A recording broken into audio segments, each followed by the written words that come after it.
Buenas noches. Es el 31 de enero del 2014. Mi nombre es Matthew Ogden y estoy muy feliz de ser su anfitrión esta noche. Tenemos al señor Lyndon LaRouche, como lo hacemos cada viernes. Es nuestra conferencia regular y les diré que vamos a tener una transmisión especial mañana en la tarde en la que participarán miembros del equipo científico del señor LaRouche y se llamará Los Dones Continuos de Prometeo. Y por favor, véanla a las 3 de la tarde, tiempo del este. En el estudio se encuentran también Dennis Mason y Dennis Small, quienes harán las preguntas al señor LaRouche, al igual que yo mismo, para que él las responda. Y empezaremos con la primera pregunta que la recibimos de una institución, un contacto en Washington, D.C., que pregunta simplemente, señor LaRouche, el presidente Obama en su informe anual no reveló ninguna iniciativa económica nueva significativa, lo que nos lleva a una conclusión general de que Estados Unidos se dirige en la dirección correcta. Como usted ve la situación de Estados Unidos y de la economía global en el 2014 y más allá.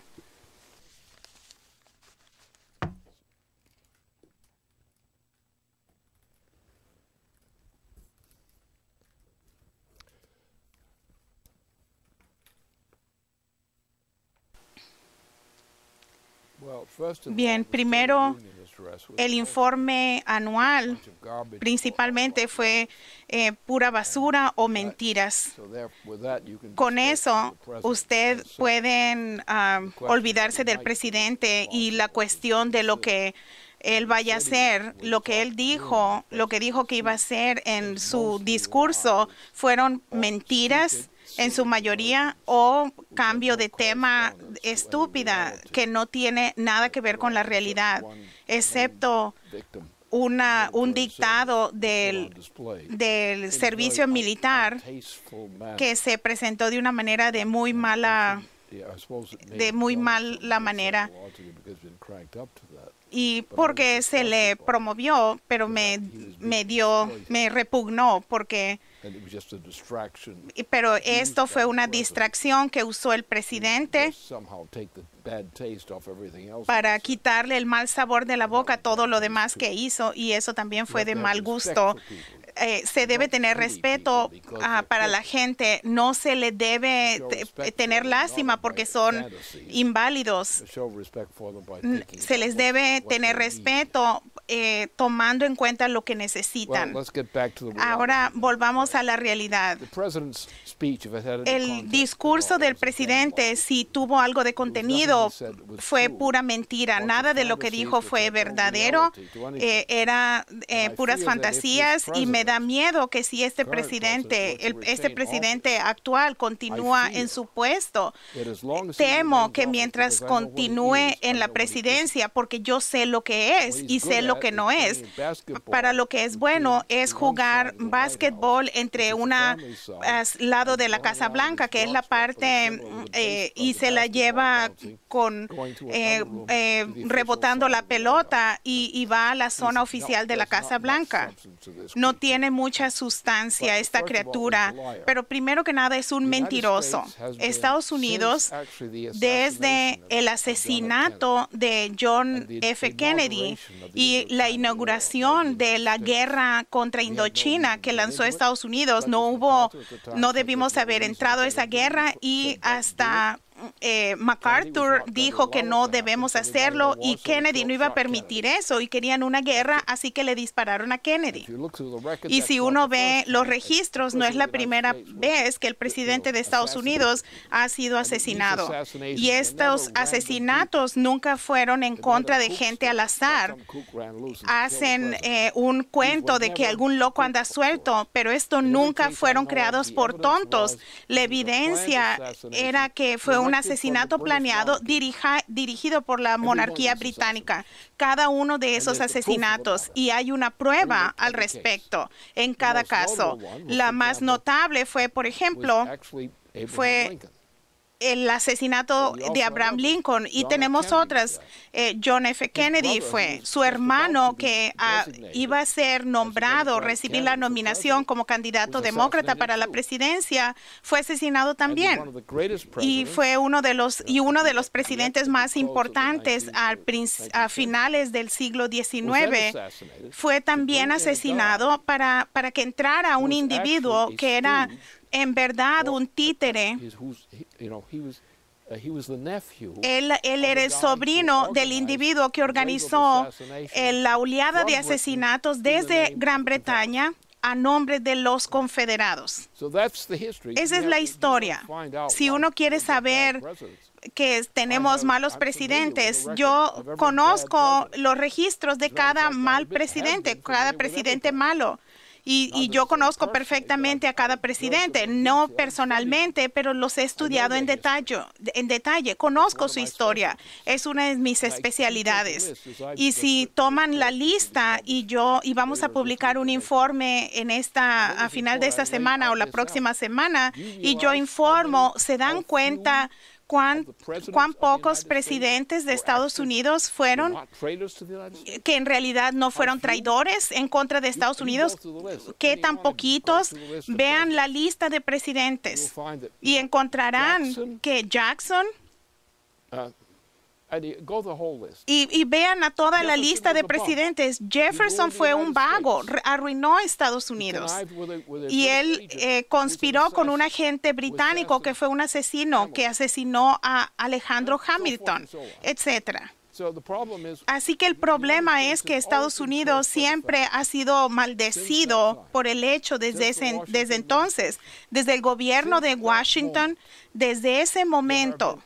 Han habido asesinatos dirigidos desde los británicos. De hecho, el centro siempre ha sido la monarquía británica, y la mayoría del trabajo sucio se ha hecho inicialmente alrededor de la ciudad de Nueva York. Tomemos el caso de Hamilton, donde sucedió el asesinato de Hamilton. En la zona de Nueva York. Hamilton no le gustaba para nada Nueva York. ¿Por qué? Porque el problema que teníamos en ese periodo es que en la zona de Nueva York, en esa zona, había una concentración, un grupo de bancos británicos, bancos del Imperio Británico, y tenían ramas que eran, y los centros financieros tenían sus sucursales y controlaban el sistema bancario de Nueva York entonces y todavía ahora. Esto es Wall Street. Wall Street es el enemigo de Estados Unidos. Y Wall Street es solo bueno para una sola cosa: robar y matar. Nuestro problema es entonces, desde recientemente hemos tenido la mayoría de los presidentes de Estados Unidos eran peor que criminales con respecto a su falta de patriotismo y el que apoyaron a los intereses del Imperio Británico en contra de los intereses estadounidenses. Ahora, esas personas tienen todo tipo de explicación. Este suceso pasó allá, esa es la historia. Aquella cosa pasó allá, esa es la historia. No hay historias separadas. Hay una guerra que se ha conducido en general en contra del pueblo estadounidense dentro de Estados Unidos, desde fuera, desde el sistema británico, a través de la influencia británica sobre el sistema bancario estadounidense. Y Wall Street ha sido tradicionalmente el enemigo de Estados Unidos. Ustedes quieren salvar a la nación para que no haya guerra de traición, para que no haya sufrimiento, asesinato. Hay que expulsar a Wall Street de Estados Unidos y funcionará. El problema es que las preguntas desde el punto de vista popular, la gente no quiere pensar sobre esto. Y es por lo que la gente no sabe cómo votar bien la mayoría del tiempo, porque no quiere quieren enfrentar la verdad de la situación que nuestra nación enfrenta, especialmente cuando se trata sobre el presidente. La mayoría de nuestros presidentes en Estados Unidos hasta el momento han sido peor que criminales. Todos han sido corrompidos por intereses extranjeros o son representantes de intereses extranjeros. Jackson, por ejemplo, Jackson siempre fue un perverso, un individuo malo mientras vivió. No era muy inteligente. La gente estúpida lo alabó, pero hicieron eso porque eran estúpidos. Cualquiera que conocía a Jackson y vio lo que hizo contra los indios, el asesinato en masa que perpetuó, el tipo de crímenes que organizó, el hecho que era un agente era un viceagente del asesino Aaron Burr, y es así como inició su carrera. Su vicepresidente era quien en verdad lo controlaba, y él representaba a las instituciones de Nueva York, Van Buren. ¿Qué piensan sobre eso? Van Buren, cuando él hundió a toda la economía estadounidense con el gran crimen que él organizó, el fraude, llevó a la bancarrota a Estados Unidos. Aaron Burr organizó esa presidencia y continuó en esa función hasta que él murió. Murió probablemente de causas naturales. O uno le llamaría que continuó viviendo que no era natural. Y es lo mismo. Teodoro Roosevelt. Teodoro Roosevelt fue entrenado y educado por el líder de la fuerza asesina de los agentes de la Confederación. Lo entrenaron. Teodoro Roosevelt fue entrenado por el individuo que llevó a cabo el asesinato en masa de estadounidenses bajo directiva británica. Y estuvo 2 periodos en la presidencia, como con el asesinato de un presidente legítimo que empezó. No había nada bueno del que podamos hablar entre el asesinato de ese presidente y el momento en el que finalmente Franklin Roosevelt llegó a la presidencia. Después Kennedy fue asesinado. ¿Qué tipo de presidentes hemos tenido desde entonces? Han habido varios presidentes que no eran tan malos, muy pocos. Bill Clinton era uno de ellos. Bill Clinton tenía capacidades. Su vicepresidente era una pulga que se la llevaba arrastrándose por ahí. Pero Bill no era tan malo, lo arruinaron, pero organizaron una operación y fue dirigida y creada por el Imperio Británico en contra de Bill Clinton. Entonces miramos a un presidente que no era malo, y luego ¿qué obtenemos? Tenemos a Bush. ¿Y qué es la familia Bush? Pues Prescott Bush es el individuo que metió a Hitler al poder. Lo hizo por el grupo de Wall Street en Estados Unidos. Y después, ¿qué obtuvimos? Un presidente Clinton, porque Bush era tan malo que la gente no lo aguantaba más. Así que H.W. Bush, la gente ya no lo quería más. Y ahí anda corriendo con calcetines muy raros. No pienso que tiene su cabeza bien puesta, pero su hijo, que era un drogadicto, no era verdaderamente un presidente, era controlado por un grupo de payasos que también respondían a los intereses de la monarquía británica. Y después obtuvimos al peor presidente, que es el que tenemos hoy día. Es por eso el público ha sido condicionado a aceptar este tipo de presidentes tan a menudo, que no tenemos una presidencia y no hemos tenido una presidencia que sea responsable y responda a la Constitución Federal de Estados Unidos. Así que cuando vemos el asesinato de Jack Kennedy, llegamos a un momento, desde ese momento, Su asesinato, y él es la persona que se opuso con Douglas MacArthur cualquier intervención de Estados Unidos en una guerra en Indochina. La razón por la cual fue asesinada Kennedy, que lo hizo incluyendo el FBI, se llevó a cabo para permitir que Estados Unidos tuviera una guerra, se hundiera en una guerra en Indochina. Eso es parte. Les da una idea cuando hablamos de esta cuestión. Bien. Así que el problema que tenemos con los ciudadanos estadounidenses, las instituciones, hay preferencias para elegir al Congreso, y la mayoría de la gente que es elegida al Congreso se le elige con cierta influencia o indirecta, especialmente de Wall Street, pero principalmente Wall Street como un canal de obediencia por los estadounidenses del Imperio Británico. Así que la mayoría de nuestras vidas dentro de esta nación han sido bajo esas condiciones. Queremos nuestra libertad. Y nosotros ganamos nuestra libertad, pero el Imperio Británico empezó a quitárnosla. Y los asesinatos de los patriotas son los medios por el cual nuestro gobierno ha sido controlado. Lincoln, por ejemplo. ¿Quién asesinó a Lincoln? El Imperio Británico. ¿Quién? Esto se organizó a través del mismo individuo que fue entrenado, que entrenó a Theodore Roosevelt. Este individuo llegó al poder, ¿cómo? Con el asesinato de uno de los mejores presidentes que hemos tenido, McKinley.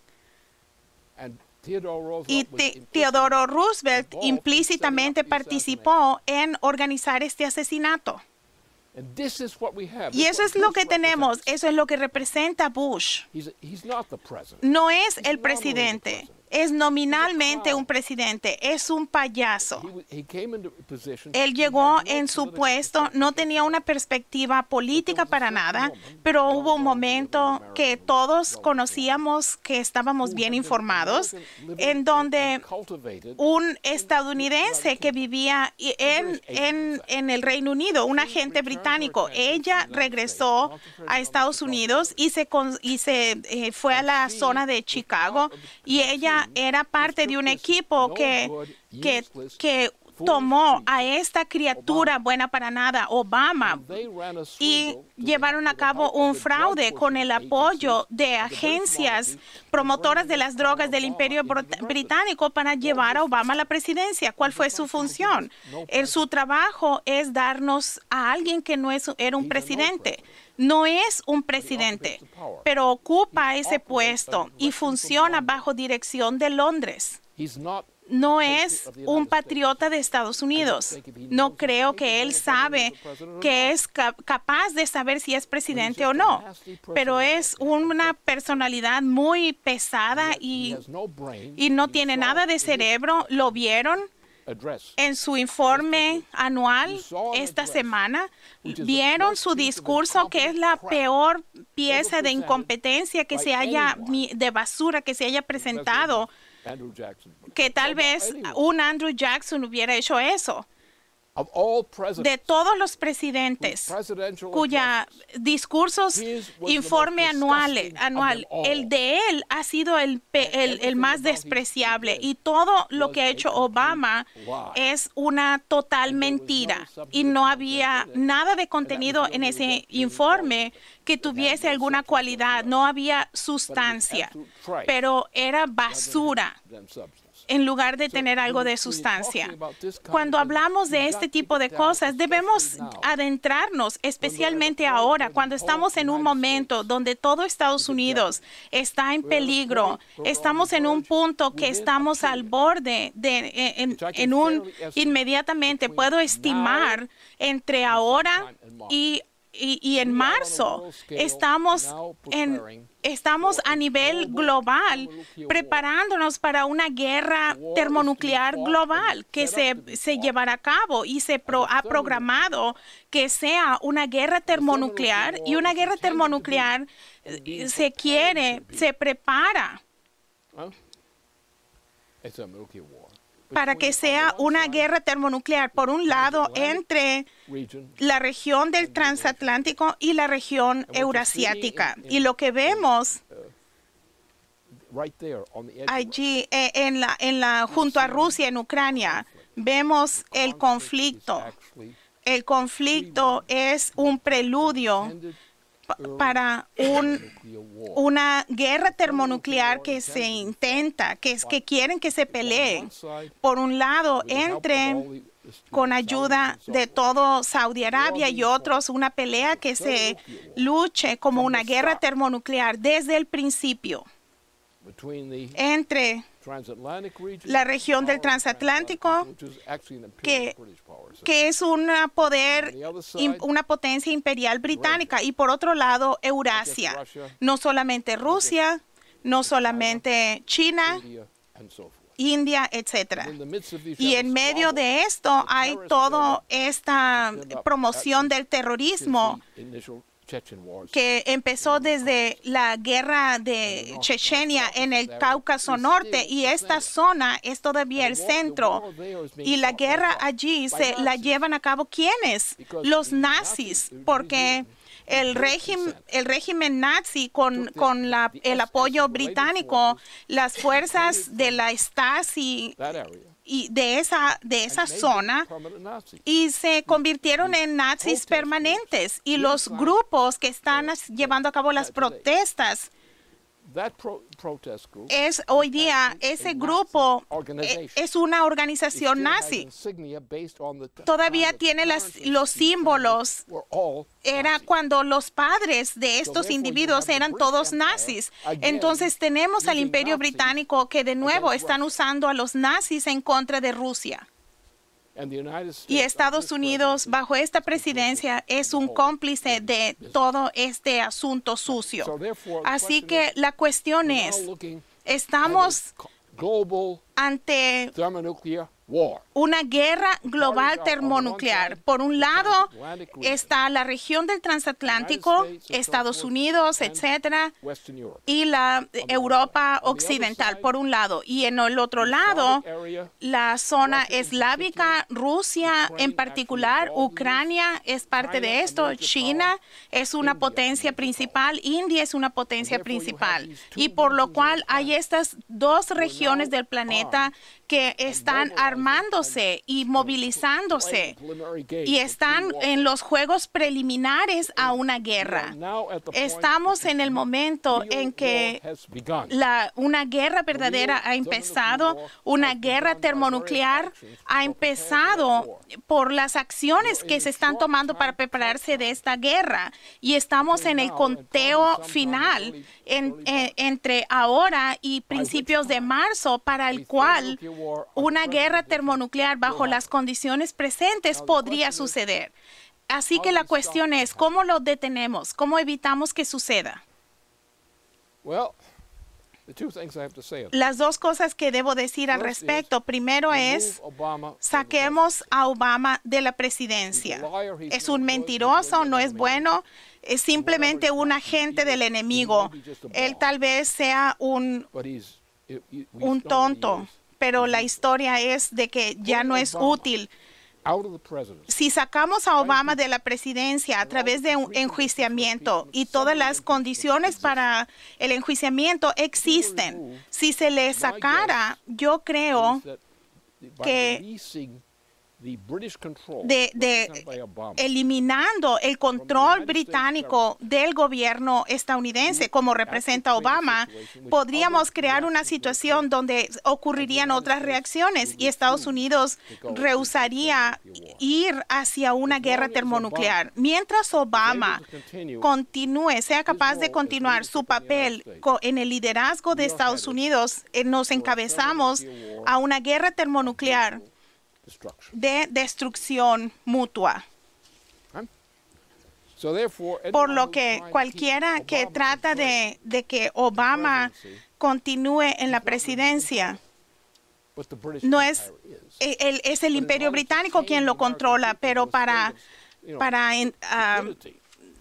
domar a la población en su estado de estupidez, deben creer que este mono, y es un mono, mientras crean que él es el presidente y él es la autoridad de la presidencia, entonces tenemos el peligro de una guerra termonuclear. Si se le enjuicia como se le debe enjuiciar, de hecho, el discurso de su informe anual que dio esta semana es una razón excelente en donde él se mostró qué tan inservible es para el puesto. Hay que sacarlo, hay que enjuiciarlo. Es un animal, no un ser humano. Ahora miremos cuáles son los otros problemas, el otro lado de esto. La mayoría de la gente, los ciudadanos en Estados Unidos y en general en Europa también, con algunas excepciones aquí o allá, no entienden cuál es el principio de guerra. ¿Qué tenemos? Ellos dicen, tal va a pelear contra tal. ¿Qué es esto? ¿Una pelea de box, de lucha? ¿De eso hablan? ¿Con cuchillos o con balas? ¿O con granadas? Pero eso no es hacer estrategia. Esa es una demencia. Por lo que mientras la gente piense que la guerra y ir a la guerra en contra de un enemigo es jugar ese tipo de juegos tácticos como en una guerra en las calles, no tienen una comprensión de lo que es la estrategia. Y la mayoría de la gente, excepto militares del más alto nivel y muy poca gente en el mundo, en realidad son incompetentes, no son MacArthurs.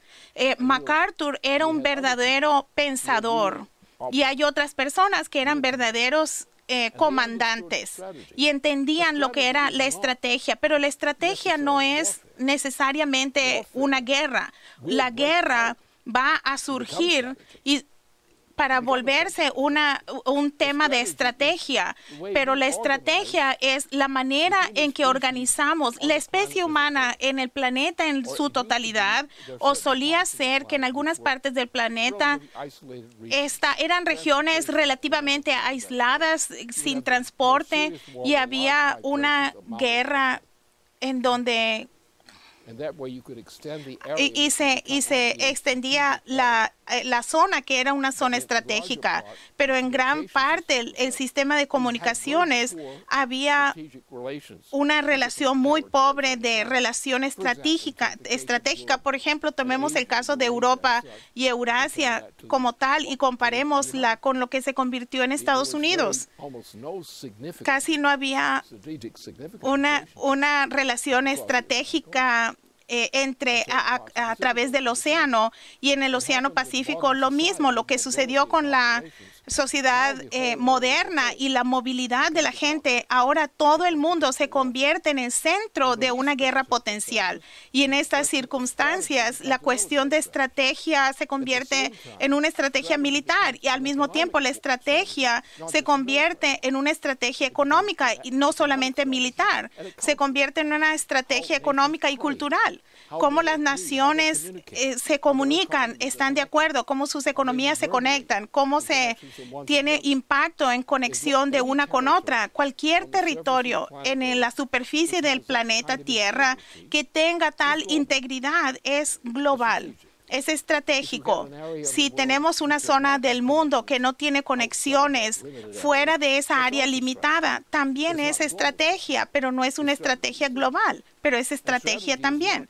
La estrategia no se desea para la guerra. La estrategia podría dirigirnos a la guerra dentro del contexto de la guerra, pero cuando uno ve el proceso como una cuestión estratégica, el punto es, si el presidente de Estados Unidos se le sacara de su puesto ahora, sería el caso probable que sacando a este individuo de ser un instrumento de las potencias, del poder de la presidencia, podríamos destapar, eliminar la amenaza de una guerra, porque la gente en general no quiere ser asesinados en una expedición global de guerra termonuclear. El hecho es de que la gente, nuestra gente, no entiende esto, por lo que son suficientemente estúpidos o han sido estúpidos y piensan que mientras creen que deben trabajar con nuestro presidente, nos dirigimos a una guerra termonuclear. Y algunos dicen, la estrategia es cómo vamos a ganar la guerra. La estrategia, si usted la entiende y tiene algo de cerebro, la estrategia es no tener la guerra. La estrategia es cambiar la relación entre las naciones del planeta y de regiones del planeta en tal manera que tenemos una política económica en lugar de una política de genocidio. Y el punto es, cuando enfrentamos a la gente con la realidad de lo que es la estrategia verdaderamente, el individuo nunca entendió. Una vez que entienden lo que es verdaderamente la estrategia, no permitirán que ocurra la guerra. Solamente los nazis, como los nazis que están actuando en Ucrania, son nazis. Y Estados Unidos y el gobierno y los británicos están apoyando a los nazis en contra de Rusia. Y esa es la forma en que debemos mirar esto.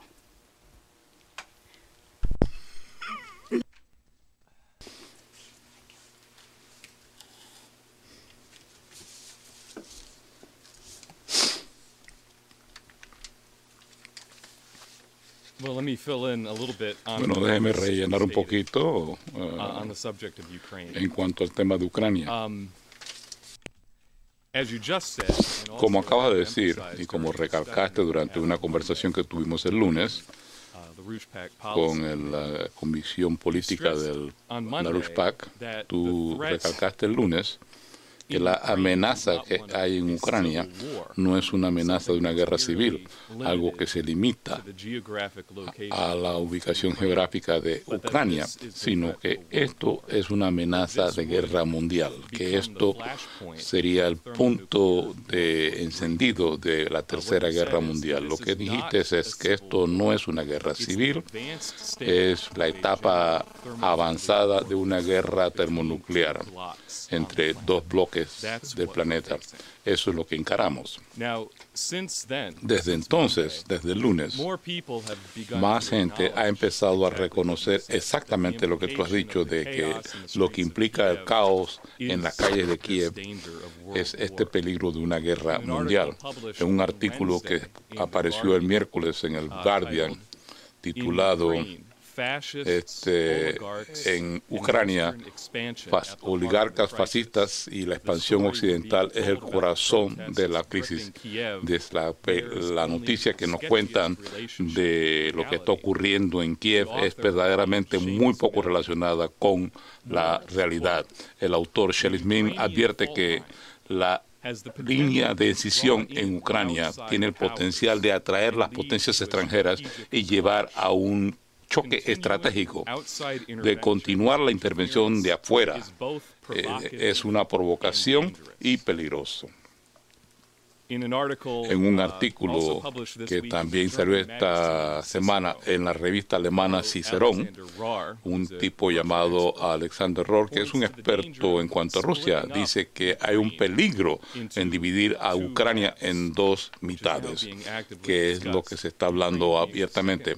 Ucrania es la segunda nación más grande de Europa y dividirla en dos partes, una parte pro-Unión Europea en la parte occidental y una parte pro-Rusia en la parte este. Y esto lo compara con la Yugoslavia de los 80 y dice, pero a diferencia de la guerra civil de Yugoslavia, la intervención de una fuerza de paz de la OTAN en Ucrania hay que descartarla. ¿Por qué? El riesgo de un enfrentamiento militar entre las potencias nucleares de Rusia es demasiado grande. Y Stephen Cohen, quien es profesor de estudios rusos en la Universidad de Nueva York, dijo en una entrevista ayer con Amy Goodwin que lo que está ocurriendo en las calles de Ucrania es un golpe de Estado que están encabezando extremistas nazis de derecha contra un gobierno elegido democráticamente. Quien dijo, ¿quién precipitó esta crisis? Fue la Unión Europea. Esencialmente se le dio un ultimátum a Ucrania. Firma el acuerdo económico con la Unión Europea o te la vas a ver. ¿Y qué era lo que contenía ese acuerdo?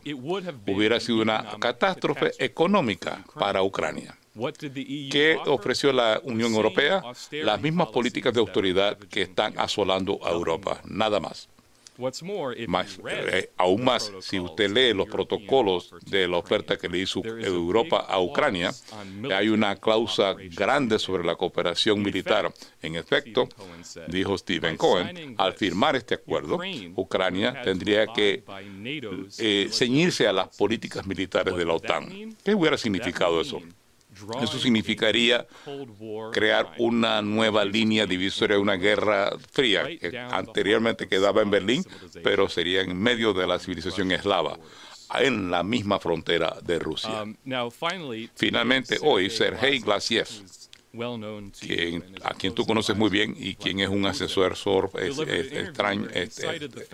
íntimo de Vladimir Putin, dio una entrevista en la cual dijo que durante los últimos 20 años miles de millones de dólares se le han metido a Ucrania, a Estados Unidos, por parte de Estados Unidos y la OTAN, para crear actitudes antirrusas en la sociedad de Ucrania. Gracias, dijo. Por tanto, el factor de la injerencia extranjera hoy día es el primer factor que hay que tomar en cuenta. No estamos hablando con banderistas que sean neonazis que de repente han salido de la selva, pero más bien con una operación sistemática, deliberada, de una maquinaria de propaganda que ya ha aplastado más de un gobierno en el mundo y que hoy día está creando esta situación explosiva en Ucrania. Ahora, antes de pedirte que comentes el link, ya que tú has recalcado que la clave es continuar iluminando este aspecto fascista que está encabezando el asunto en Ucrania. Creo que es importante atraer la atención a una declaración de Natalia Vitrenko, presidenta del Partido Socialista Progresista de Ucrania, emitió esta semana junto con 28 otras organizaciones en la Ucrania. Este era un llamado a los dirigentes de Europa y de Estados Unidos. Y lo que dice esta declaración es que la crisis política en Ucrania está empeorando día a día. Este es un proyecto extranjero para adueñarse de la Ucrania. Se está poniendo en práctica contra los intereses y las exigencias de nuestro pueblo. Se está llevando de forma inconstitucional y en contravención de las normas internacionales y de los principios internacionales. Nosotros creemos que es necesario llamarle a ustedes la atención a la naturaleza de las fuerzas políticas que están organizando esta operación. Estos terroristas no solamente han lanzado una sangría contra las agencias del orden, pero se están adueñando de edificios del gobierno, están quemando y saqueando las oficinas políticas de sus opositores políticos y están aplicando la ley de la turba contra el pueblo de Ucrania. Deben entender que al apoyar las acciones de los guerrilleros en Ucrania, ustedes mismos están protegiendo, ustedes mismos, incitando y alentando a neonazis ucranianos y neofascistas ucranianos. Ninguno de estos tipos de la oposición, Yasenio, Klitschko, Kanibok, esconden de que ellos están continuando la ideología y las prácticas de la organización de los nacionalistas ucranianos y su brazo militar, el ejército insurgente de Ucrania, que encabeza a Stepan Bandar, quien fue el principal colaborador nazi durante la Segunda Guerra Mundial en Ucrania, quien organizó las operaciones clandestinas para apoyar a los nazis en su invasión y participó directamente en la limpieza étnica de los extranjeros en el 43, durante el periodo que durante más de 100,000 polacos fueron masacrados. Ellos, la Vitrenko dice, todos sus discursos ellos los recalca con el llamado Gloria de Ucrania, a los héroes. Este saludo nazi fue adoptado por los nacionalistas ucranianos en abril del 41 y se copió de una consigna análoga del partido nazi de Hitler. Otras consignas que usa Maidán son Gloria a la Ucrania, muerte a los enemigos, Ucrania sobre todo, que es un eco de Deutschland über alles, y Ucrania para los ucranianos, y acuchillen a los moscovitas y ahorquen a los comunistas. Luego de citar varias otras declaraciones y consignas nazis que dicen están usando encabezan las protestas, dice Vitrenko, Washington y Bruselas o están siguiendo un curso arriesgoso al ignorar la naturaleza nazi de los euromaidanes o están conscientemente cerrando los ojos y encubriendo la ideología fascista de la facción opositora de los Euromaidans en Ucrania. Esto hay que encararlo con qué pasó. Los valores humanos ya no cuentan para los países de Europa. La devoción nacionalista de los ucranianos a Hitler se ha tomado en cuenta y ahora se considera esto democracia. Nosotros, como dirigentes de los partidos políticos de Ucrania y de otras organizaciones políticas, expresamos nuestra preocupación de que políticos y personajes públicos de la Unión Europea y de Estados Unidos han distorsionado los asuntos que se están creando para llevar un golpe de Estado en Ucrania y no han tomado pasos para parar este golpe fascista. Bueno, creo que ojalá lleguemos a nuestro destino con seguridad, especialmente tú, Matthew. Pero esto abarca lo que hemos dicho, pero todavía no toma en cuenta algo fundamental. Pero habiendo dicho eso, ahora ha planteado la pregunta, ¿por qué? Ya que esto llevaría a una guerra termonuclear entre la región transatlántica y la región euroasiática, como todo. Como ha dicho Putin, siempre y cuando nosotros todavía tengamos la capacidad, este tipo de gobierno. ¿Qué es lo que quiere decir esto? Él quiere decir que ellos están listos a ir a una guerra termonuclear. ¿Por qué? ¿Están locos? No. ¿Por qué? Los británicos y el actual gobierno de Estados Unidos están comprometidos en una guerra termonuclear contra Eurasia. Ahora, no más adelante, ahora mismo. Esto es lo que está ocurriendo en estos momentos. Si usted se fija en la historia de una guerra general, desde el proceso de la remoción de Bismarck, porque una vez que se removió a Bismarck del cargo de canciller de Alemania, abrió las puertas porque él mantenía las cosas juntas, pero la influencia británica sobre la gente que estaba bajo el Kaiser, ellos se metían en peleitas entre Alemania y Rusia y demás, y Europa Central. Estas peleitas, estos pleitos se convirtieron en el fundamento para lanzar la Primera Guerra Mundial y la Segunda Guerra Mundial.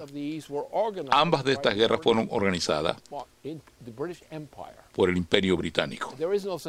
No hay tal cosa como una nación europea. Británica, no existe, ese es un fraude. Verdaderamente no es británico. El Imperio Británico es verdaderamente holandés. Recuerden su historia. ¿Cómo es que surgió el Imperio Británico? Primero, tuvimos el siglo XVII, la totalidad del siglo XVII en Europa.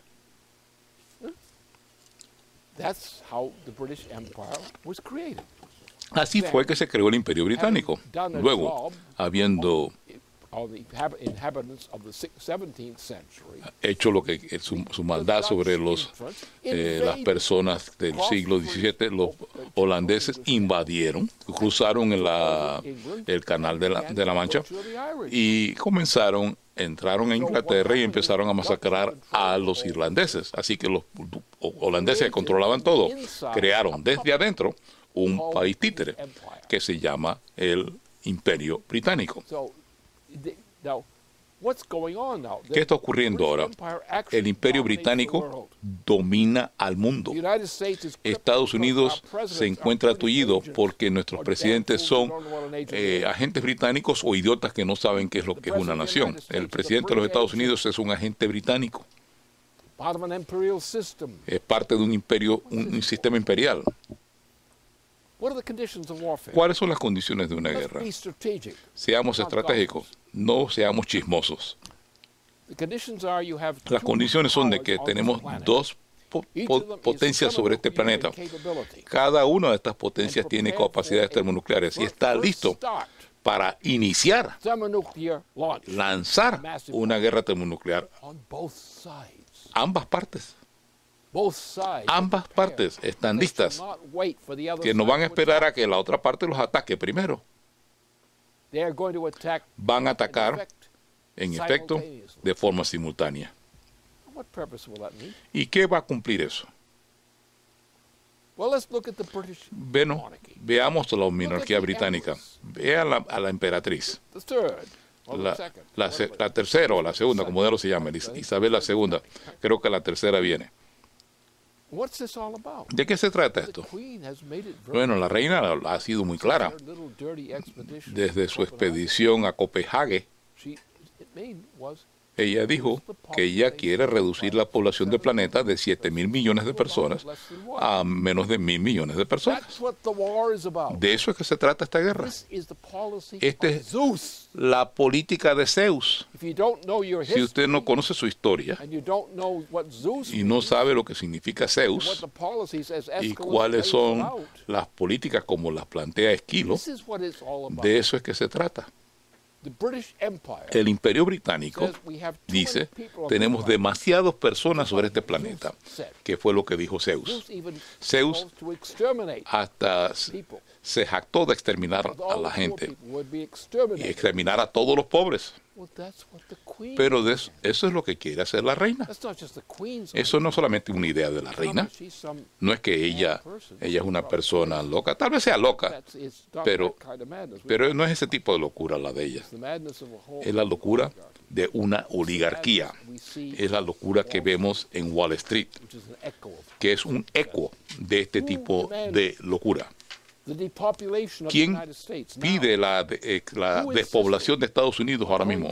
¿Quién insiste en podar gente, de quitarle el apoyo financiero del gobierno? ¿Quién insiste en que hay que reducir el cuidado de salud? ¿Quién insiste en estas cosas? La monarquía británica. ¿Cuál es la política verde? La política británica verde es esa, es el genocidio. Y Estados Unidos está siguiendo la política verde. Y nos hemos tragado la política verde. Y solamente nos queda una cosa. Nos queda solamente la energía termonuclear. El poder termonuclear. ¿Ustedes creen que el lado euroasiático o el lado transatlántico está listo para meterse en una guerra que solamente va a escalar paso a paso hasta llegar a guerra termonuclear? No. Eso es claro.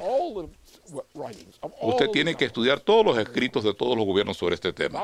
La norma es que uno va paso a paso. La norma no de ir a guerra termonuclear. Ese es un mito que se divulgó anteriormente.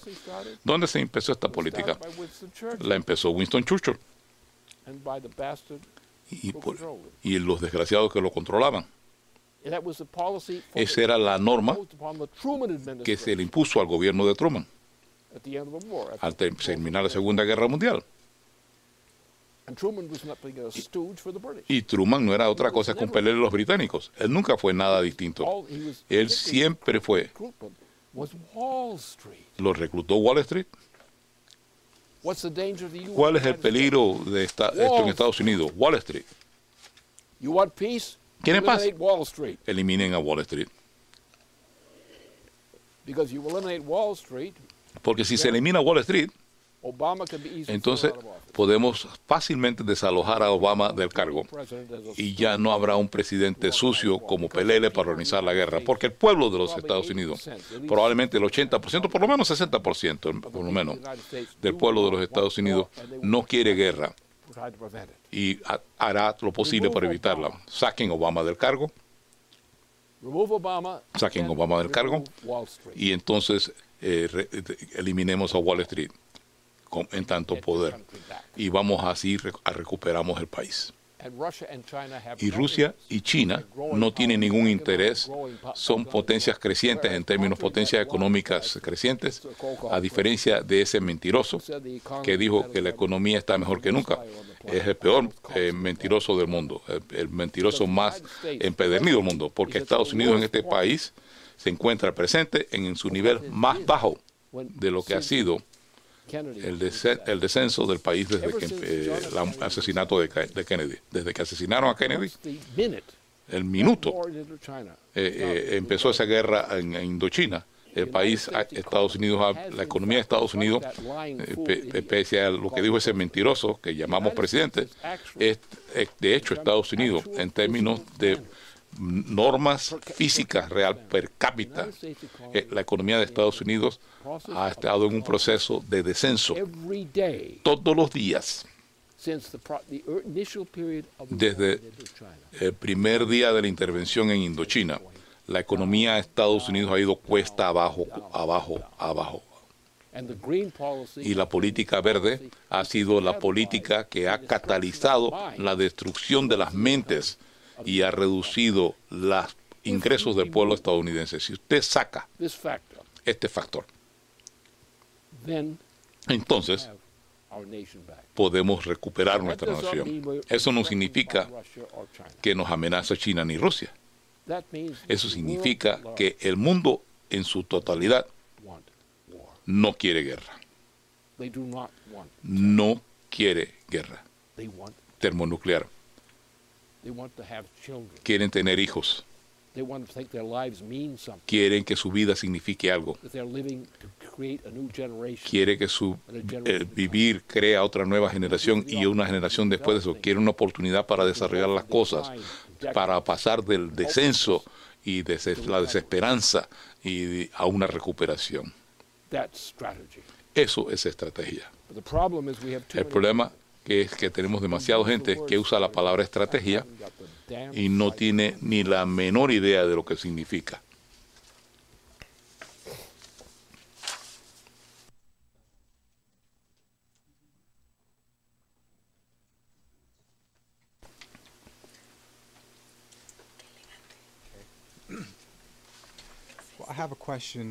Tengo una pregunta, y ya lo abordaste en parte al responder a la pregunta institucional, pero tengo una pregunta sobre la institución de la presidencia de Estados Unidos.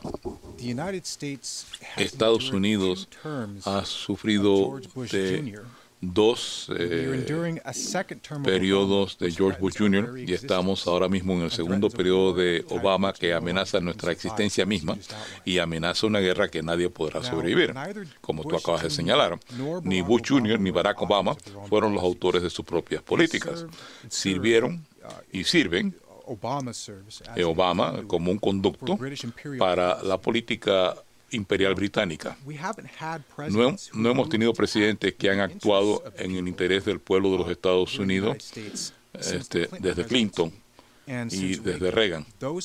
Esos presidentes trataron de actuar independientemente del imperio y los contraataques contra ellos no solamente fueron ataques contra ellos en tanto presidentes, pero también contra la institución de la presidencia misma. En el caso de Reagan, por lo menos hubo un ataque de dos flancos. Primero estuvo el intento claramente de asesinarlo. Segundo, fue el juicio injusto y el encarcelamiento injusto tuyo, Lynn.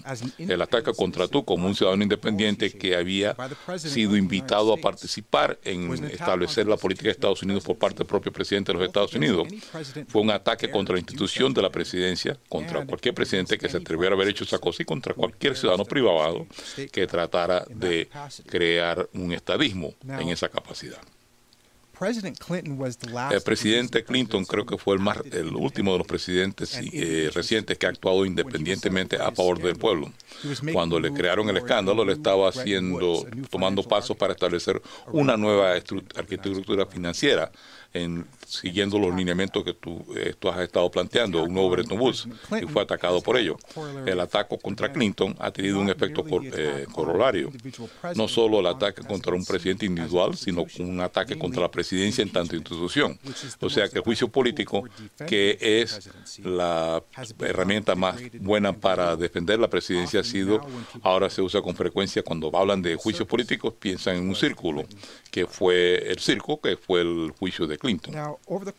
Ahora, durante el transcurso de su discurso, su informe nacional, el presidente Obama ninguneó al Congreso en varias ocasiones y varias veces dijo que no esperaría que el Congreso de los Estados Unidos para tomar acciones. Estamos moviéndonos hacia la consolidación de lo que se llama una presidencia imperial en los Estados Unidos, y por ese motivo hay que enjuiciar políticamente a Obama.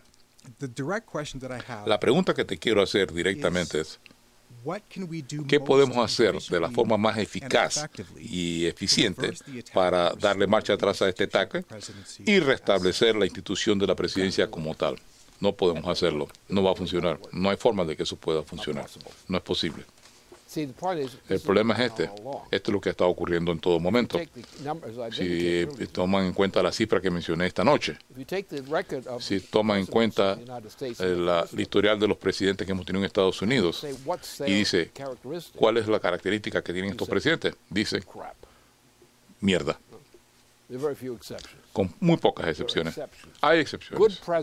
Los buenos presidentes han sido excepciones en la historia de los Estados Unidos. La mayoría de ellos eran rameras, controlados desde Londres. Bush no era nadie.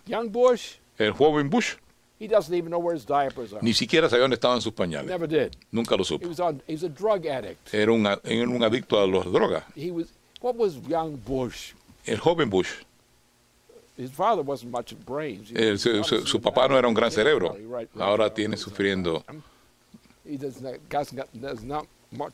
No tiene mucha materia gris ahí arriba. No tiene mucha sal en la mollera. Nunca tuvo mucha sal en la mollera. Aprendió a ser un piloto en la Segunda Guerra Mundial. Se fue allá con un avión especial de aquella época a transportar gente de un lado al otro. Ese tipo de situación. Era piloto. Pensó que su avión había sido atacado fatalmente. Saltó de paracaídas y dejó a los otros compañeros en el avión sin el piloto para tratar de sobrevivir y salir con sus propios paracaídas a tiempo para salvarse. Este tipo verdaderamente no era gran cosa, nunca lo fue. El problema es que el papá del Prescott Bush, si ustedes quieren entender a la familia Bush en la presidencia de Estados Unidos, tienen que entender quién era Prescott Bush. Prescott Bush era parte de un grupo dominado por los británicos dentro de Estados Unidos. Prescott Bush fue el tipo que llevó a Hitler al poder en Alemania, porque Hitler estaba a tiempo de desaparecer. Lo iban a meter preso porque debía mucha plata y de acuerdo con la ley alemana hubiera ido a la cárcel, se hubiera acabado todo. Prescott Bush rescató a Hitler personalmente. Lo hizo con un grupo de gente que eran, como ustedes llamarían, la pandilla de Wall Street. Era un grupo de Wall Street. El hijo de él, George W. H. Bush, era un idiota. Como vimos cuando cómo manejó ese incidente con el avión sobre el Pacífico. Verdaderamente era un idiota. Y él siempre sabía que era un idiota, pero era el hijo de Prescott Bush. Y era parte del mismo clan que el Prescott Bush. Y Prescott Bush lo adiestró. Todo eso se sabe, todo eso está publicado, todo eso consta en actas. Entonces, tuvimos el caso del joven Bush, George W. Bush Jr. Mira qué es una verdadera prenda. George Bush Jr. Y trataron de encontrarle un puesto para que este muchacho pudiera no sufriera daño, que había mostrado ya señales de que no las tenía ya todo consigo. Lo que hicieron fue que lo impusieron en la Guardia Nacional de Texas, en el brazo de aviación de la Guardia Nacional de Texas. Texas no quería este payaso, sabía lo que era, tenían su perfil, no lo querían cerca de ningún avión. Lo que hicieron fue un arreglo, agarraron a joven Bush y con todos sus problemas y lo mandaron a un estado vecino, donde estaba supervisado por un par de militares. Y trataron de quitarle las drogas de encima, tratarlo de detoxificarlo. Nunca tuvieron éxito. Llegó el momento que iban a mandar a este payaso a la presidencia.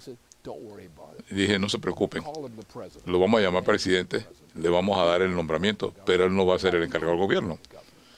Vamos a reclutar gente para gobernar el país. Este es el tipo de realidades que nuestro gobierno ha sido tan corrupto. Y Prescott Bush, el efecto de Prescott Bush, que fue el hombre que puso a Hitler en el poder, lo hizo pues en representación de una pandilla de Wall Street, pero él fue el que lo hizo. Esa era la naturaleza del tipo. Era un perverso de Wall Street y tenía un hijo que no servía para nada. Un hijo le pegaba con palos de golf para ver si lo enderezaba. El problema es que esta es la versión que uno llama que los presidentes entran y salen, y tontería. Lo fundamental es que Wall Street específicamente, estos son agentes del Imperio Británico, especialmente a partir del asesinato del presidente de los Estados Unidos, John F. Kennedy, para imponer a cierto del presidente McKinley, para poner a un vicepresidente que no servía, a Theodore Roosevelt. Desde ese periodo, con excepción de Franklin Delano Roosevelt, no tuvimos un presidente eficaz de los Estados Unidos que pudiéramos llamarle presidente de los Estados Unidos en términos principios. Franklin Roosevelt. ¿Qué pasó con Franklin Roosevelt cuando murió Franklin Roosevelt? Y tuvimos a Truman. Truman era la misma porquería. Un vago al servicio de Wall Street. Era un vendedor de ropa de Missouri. Era un vago de esos de Wall Street y simplemente era un pelele de los británicos, de Bertrand Russell y de la monarquía británica. Así que toda esta historia tenemos un milagro. Y John Kennedy, el presidente Kennedy, era casi un milagro y lo asesinaron. Porque no iba a permitir que tuvieran una guerra en Indochina. Y lo mataron y tuvieron una guerra en Indochina. Y Johnson, el vicepresidente, él mismo lo dijo, que le tenían los cañones puestos a su cabeza y no podía hacer nada.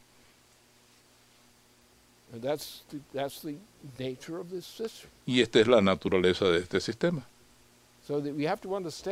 Tenemos que entender la realidad del asunto. Si nos remontamos a nuestra propia Constitución, lo que es la verdadera Constitución de los Estados Unidos, que ha sido tan violada, la han violado como si las prostitutas se sienten adoloridas, apenadas por lo que le ha pasado en nuestra presidencia.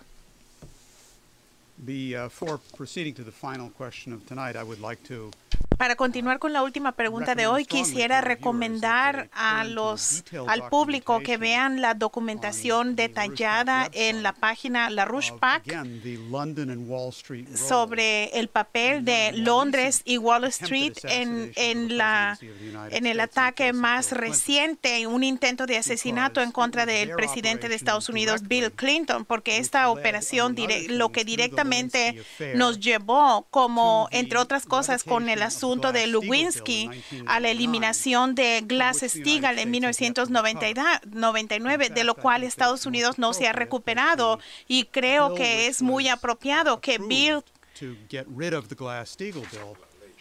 la ley que fue con la cual se destruyó la ley Glass-Steagall debería de llamarse la ley Graham Leach Bliley Lewinsky. Y Lyndon LaRouche no era una persona que estaba de observador, sino fue un participante de primera mano, y verán en la documentación en nuestra página el tipo de evaluación de lo que realmente está sucediendo, que no encontrarán en ninguna parte, y es verdadera, y todo lo que se opone es falso. La última pregunta para esta videoconferencia, tengo una pregunta sobre los asuntos actuales.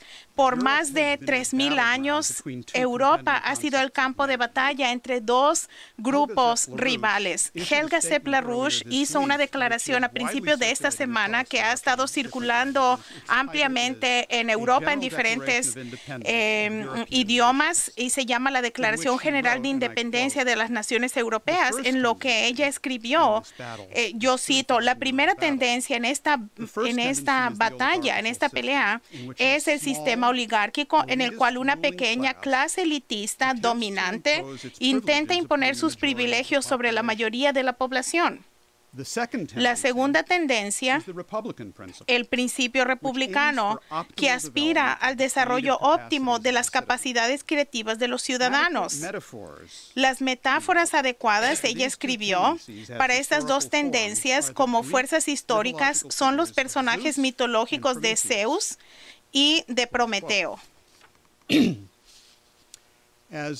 Y como la señora Helga además observa, la Unión Europea, hoy que fue creada y dirigida por el Imperio Británico, hoy representa a Zeus, los 3,000 años de esta tradición bestial. Por ejemplo, número 1, el intento de la Unión Europea de organizar un golpe nazi en Ucrania, que probablemente puede ser el camino más corto concebible para un enfrentamiento termonuclear con Rusia. 2, la Unión Europea ha hecho un decreto que todas las naciones europeas requieren que para el 2016 incluyan las drogas y la prostitución en sus estadísticas del Producto Interno Bruto, que se le llamará el Producto Narco Bruto.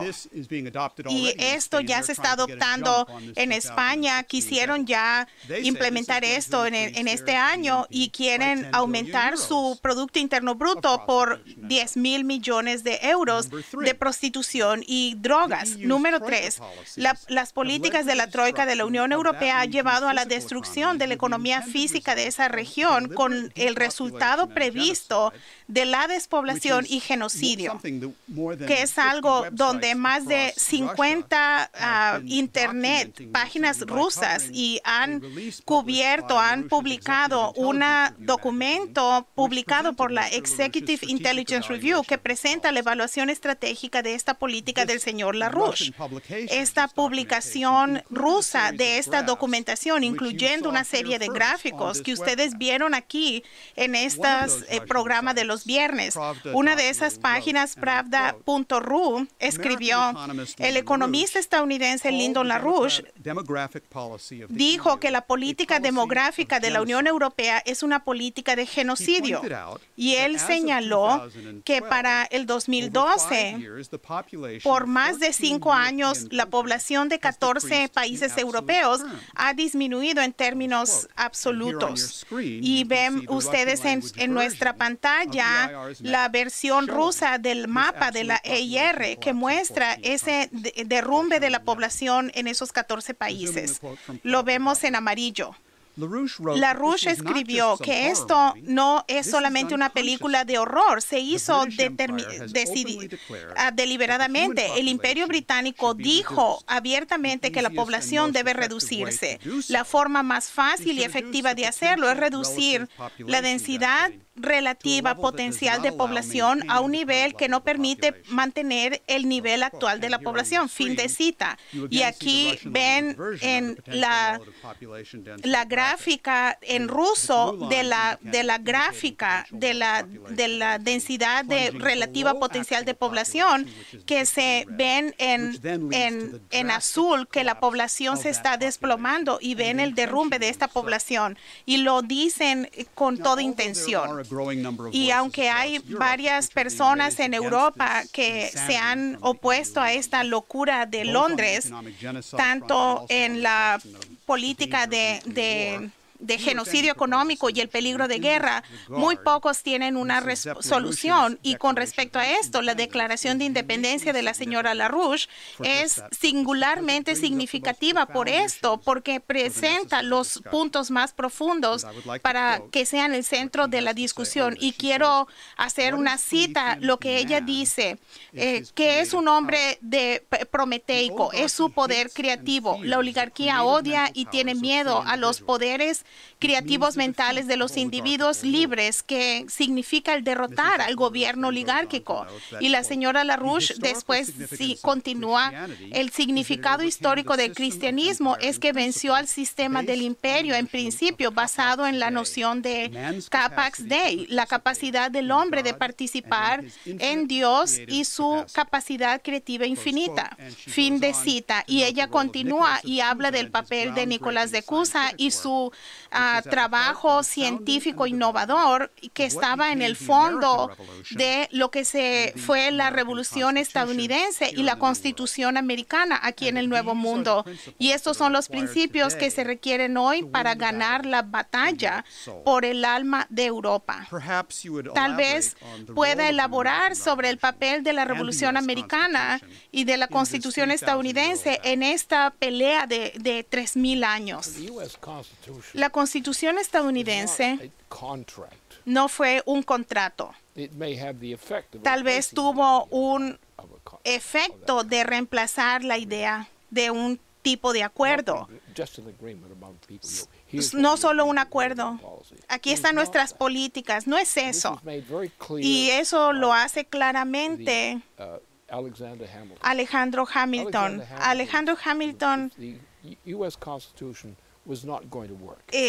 sabía que la Constitución no iba a funcionar, pero cuando se estableció la Constitución no iban a funcionar. Pero lo que sucedió es de que el secretario del Tesoro, Alejandro Hamilton, salvó la situación, porque Estados Unidos hubiese muerto en ese instante, excepto por lo que hizo Alejandro Hamilton. Y tenía 3 programas básicos que los hizo en 3 años sucesivos. Cada año tenía un programa. Y la combinación de los 3 es lo que salvó a Estados Unidos de la autodestrucción. Y desde entonces el Imperio Británico ha buscado destruir esa Constitución. Alguna gente tonta piensa que la Constitución es simplemente un conjunto de acuerdos, pero no lo es. No es un contrato. Es algo mucho más superior en carácter que cualquier contrato. No es un documento que tú firmas y estás de acuerdo. Es superior a eso. Va más allá. A todo acuerdo legal. Es una declaración de 3 demostraciones de un principio común,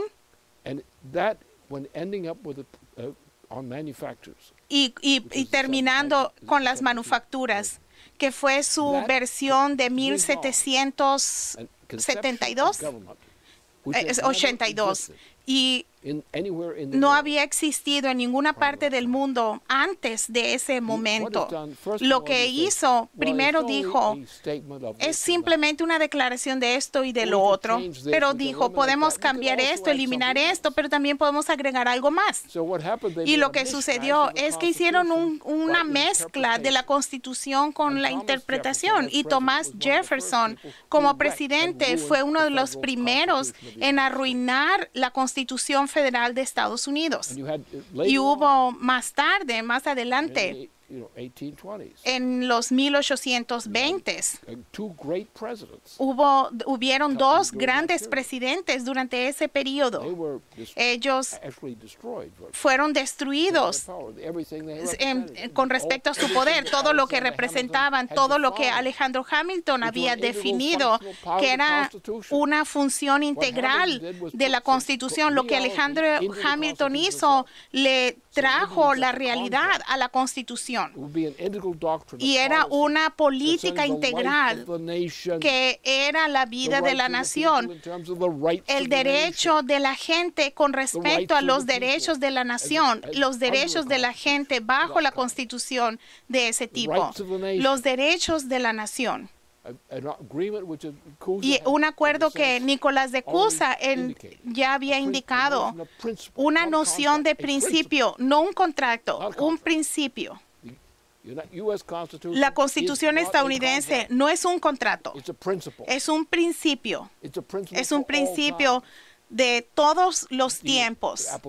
La aplicación del principio puede cambiar con el tiempo. Las condiciones de la vida cambian. La Constitución no necesita ser cambiada porque cada elemento de la Constitución, un año tras otro, cada elemento. Hamilton tenía la intención, bajo George Washington, le dio los medios programáticos por los cuales la interpretación del contrato de la Constitución fue eliminada con una declaración de los principios, del principio, con estos tres elementos, incluyendo la banca, que ha sido destruido. El principio de bancario ha sido destruido en Estados Unidos por Thomas Jefferson, lo destruyeron Thomas Jefferson y otros. El principio de las manufacturas, del informe sobre las manufacturas, ha sido destruido. Pero estos tres principios combinados hacen que el gobierno esté bajo un principio, un principio universal, un tipo de principio universal para ahora y para nuestra posteridad. Y lo que estos payasos británicos hicieron, estos payasos imperiales de Zeus, ha sido destruir el significado real de nuestra Constitución, diciendo, hay que darle un viraje ligero y un matiz, pero hay que aplicar el papel adecuado.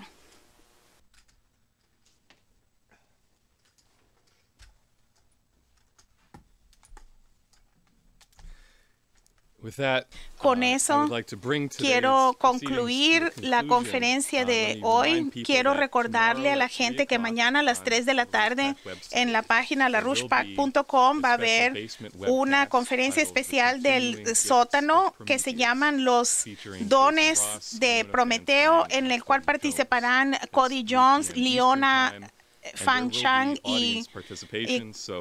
y la gente puede mandar sus preguntas a xxi.100science@gmail.com. Muchas gracias, Lynn. Gracias, Dennis y Dennis. Y con eso concluimos nuestra conferencia. Buenas noches.